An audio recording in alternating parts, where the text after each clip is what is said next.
Очень острый вопрос, который сегодня получил широкий резонанс, это ситуация с безнадзорными собаками.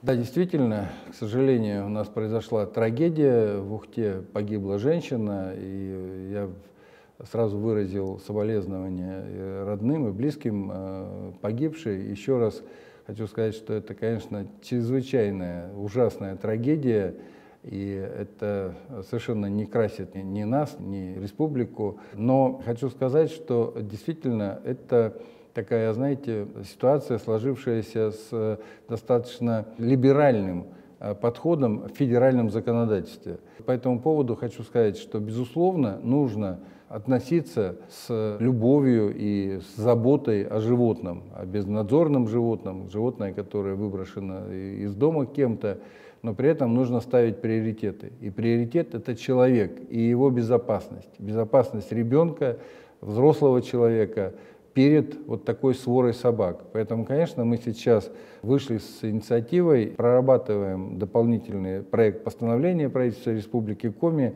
который упростит порядок. Сегодня ведь еще и для того, чтобы животное отловить и поместить в приют, приют по сегодняшним требованиям – это хорошая гостиница, ну вот если переносить ее на рамки понимания гостиницы для людей.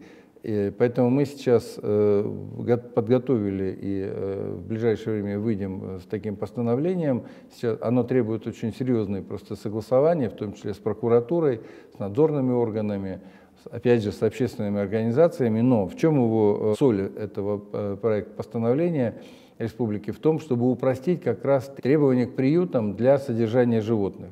И как только мы это сделаем, конечно, мы сможем создавать эти приюты вот в таком достаточно облегченном варианте, с тем, чтобы как можно больше животных все-таки отлавливать и размещать. Мало того, вот дальше все-таки нужно понимать, что мы же не можем их, ну, условно говоря, там, до бесконечности содержать. Да? Дальше нужно тоже принимать решения. Меня всегда удивляет вот это вот желание на бумаге или на словах помочь беззащитным животным. Но если, вот я уже сейчас обращаюсь просто к лидерам, которые защищают животных, в том числе собак безнадзорных и бездомных, давайте работать вместе. То есть если мы создаем такие приюты, то дальше нужно заниматься этими животными, нужно подбирать им хозяев, нужно подбирать им службу, в конце концов, да, то есть переводить их на какое-то окарауливание, передавать их в организации, которые в этом нуждаются. То есть это уже работа общественных организаций.